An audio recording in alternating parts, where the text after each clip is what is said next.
We're pleased to announce that after 18 months of working with provincial regulators and Indigenous communities, we've received our permit from the Ministry of Mines. This allows us to initiate work at the Elk Gold project.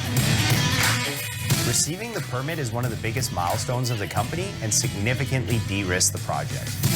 Typically, getting a mine permitted takes 5 to 10 years, but we've been able to compress that timeline to 18 months.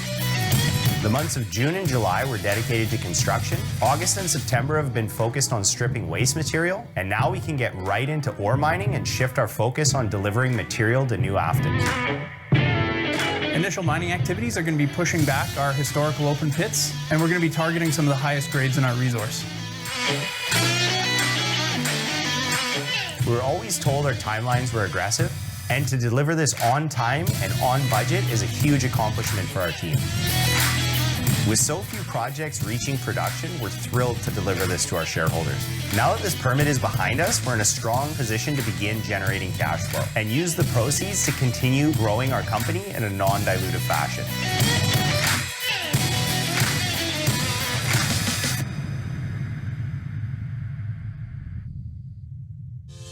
All right, everybody, welcome back to Mad Money. I thought it was prudent for us to take a quick look at the ongoing operations going on at the Elk Gold project for Gold Mountain there. I think it's a really interesting story. We'll walk through it when we go through the investor presentation. They purchased this a couple years ago for $10 million. And this project that they're initiating at this point is looking at $234 million Canadian through an NPV perspective, hoping to get up to 65,000 ounces a year and utilizing some of that cash flow that they're getting from this particular project to delineate these resources. We'll walk through it in the investor presentation. I think it's a really compelling story. We'll touch a little bit about the stock price as well, and we'll look a little bit about the other further upside opportunities they might see at the Elk Gold project. So thank you guys for taking a look at Gold Mountain, or ticker symbol GMTNF, on the OTC market. See you guys in the investor presentation. All right, so hopping into the computer screen here, we can see the ticker symbol GMTNF. Gold Mountain Mining, currently trading at $1.22 per share, about $109 million Canadian market capitalization, makes it just about an $80 million market cap for this company. You really see that this has only been trading on the OTC markets for about 8 months or so, since the late March, early April timeframe. And so I think with the continued results coming through, the anticipated 11,000 ounces of production going for 2021 timeframe, with the escalation, as we'll get into the investor presentation, of close to 65,000 ounces a year coming from this operation, we'll see the share price have some sort of floor around here and hopefully be able to build as we continue to get quarterly results and production numbers coming in 1Q or even 4Q for 2021 coming through. So taking a quick look at the article where I got that initial video from, you can see that Gold Mountain had the EMLI reach out to them and give them the M199 mining permit. And so the key highlights, obviously this was mentioned in the video, 18 months for regulatory permitting advances. That's huge, considering most of the time it takes 5 to 10 years. And what they will be doing, as we've kind of alluded to earlier, is beginning mining in the 1100 to 1300 vein systems in historical Pit 2. So I had mentioned this a little bit earlier, that they basically had bought this mine for $10 million, and they're starting to actually mine, getting themselves to an approximate after-tax profit of about $10 million in year one. So they'll be able to pay back that initial investment in year one, and then be able to expand the amount of tonnage they'll be able to go through over the coming years as well, peaking out in years 4 to 10 as kind of the hope, getting close to 65,000 ounces a year. We'll touch a little bit of that when we get further into the investment presentation. So highlighting specifically another piece of this article that I thought was really good to read. With construction nearly complete, waste rock mining from a quarry development underway, the Elk Gold project is already in full stride. Anticipate releasing the first mineralization material from the 1100 vein in the coming weeks. While aggressive, management is still confident in delivering our first shipment to New Gold in November, with recognized revenue anticipated in Q4 of this year. The upsized 13,000 meter phase 2 diamond drill bit program is wrapping up, and we anticipate steady stream of assays very shortly. 10,000 meter phase 3 program will commence immediately after that. A strong treasury, the Elk project is being pushed forward on all fronts. Momentum continues to build. And this is a pivotal moment for Gold Mountain, and we are thrilled to deliver the first gold mining permit in BC in nearly a decade. So you're going to see that not only they're delivering on the initial investment on the Elk Gold project, but they continue to use that cash that they have on hand to be able to delineate further where they have the already 13,000 meter phase 2 drilling program, which we'll touch a little bit on in this investor presentation, as well as continuing on, make this a district-wide kind of project that could be able to get up to 100,000 ounces or more per year. All right, so touching on briefly what I just kind of mentioned, you have the exploration, development, and the actual production phase of the production side of this business. So they acquired this back in Q2 of 2019 for $10 million. 10% down, zero interest, and gold is trading around $1,200 an ounce or so. They're commencing production right now, and with that, they'll be able to get to 19,000 ounces per year for the first 3 years at fixed mining costs, which I think was like $556 an ounce, which is absolutely phenomenal considering the price right now is above $1,600. And the hope is the permit allows them to get up to 65,000 ounces a year, which is what the NPV value of that $200 million is based on for that initial development phase for the Elk Gold project. Now, as I mentioned, and we'll touch a little bit about it in just a second, the full-scale production is hoping to get to over 100,000 ounces per year with high-grade multiple open pits and kind of having a district-size scale project kind of ongoing. And that's going to happen with the bottom half of this potential slide with the exploration project. So they already have kind of had mineral resources measured and indicated of about 454,000 ounces at 5.3 grams per ton sort of cutoff, with 95,000 being inferred of gold equivalent with 6.6 grams per ton cutoff there.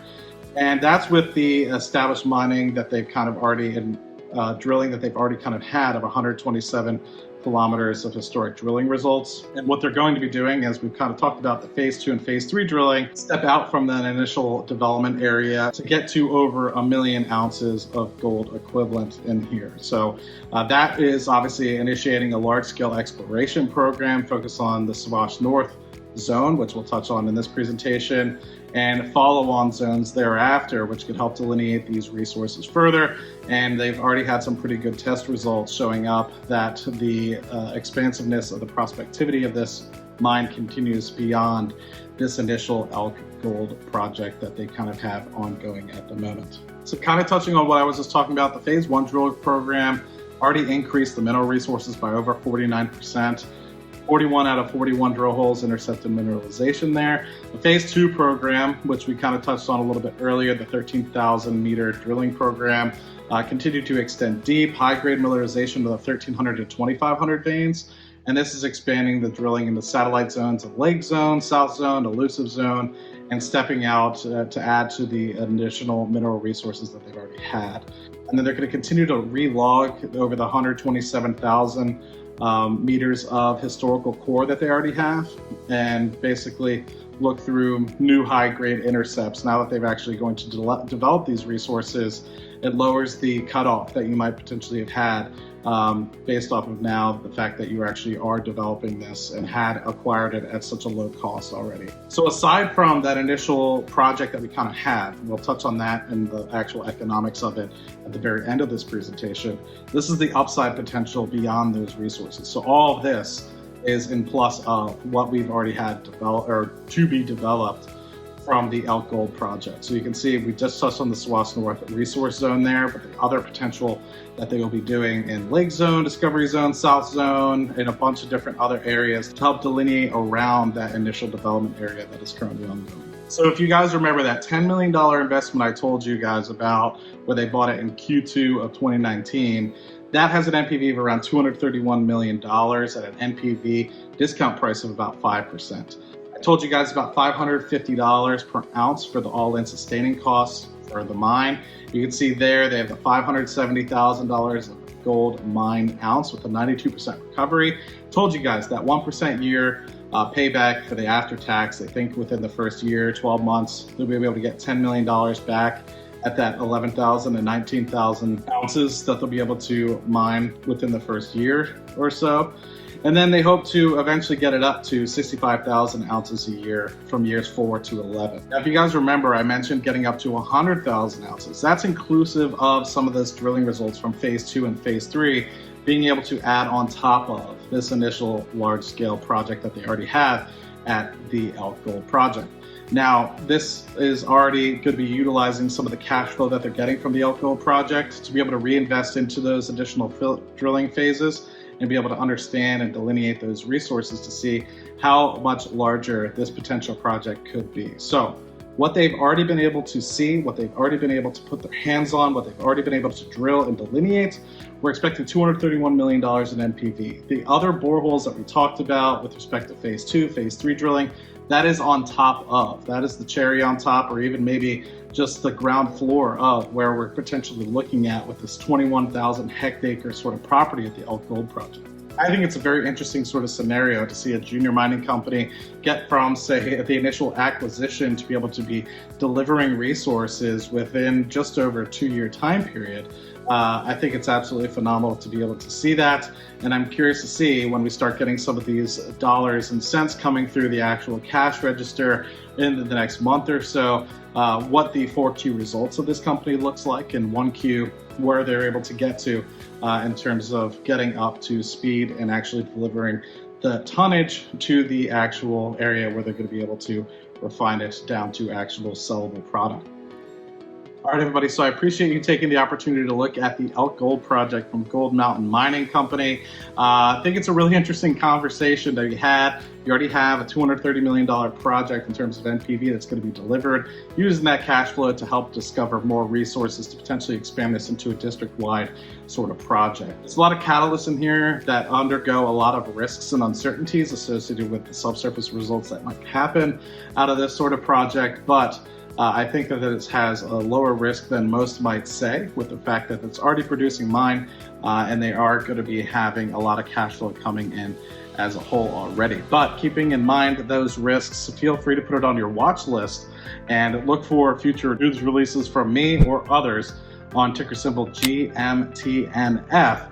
And hope to see in the end of year sort of the results coming from the initial tonnage that they'll be able to distribute, and as well as the initial ramping up in 1Q, what they'll be able to get in terms of production coming out of 1Q, and be curious to watch over the next 2 years or 3 years if they get close to that 65,000 ounces per year as they are permitted to. So thank you guys for taking the opportunity to look at Gold Mountain, and I hope to see you guys in the comment section and ask any questions you might have below. Thanks guys, and I'll see you on the next video.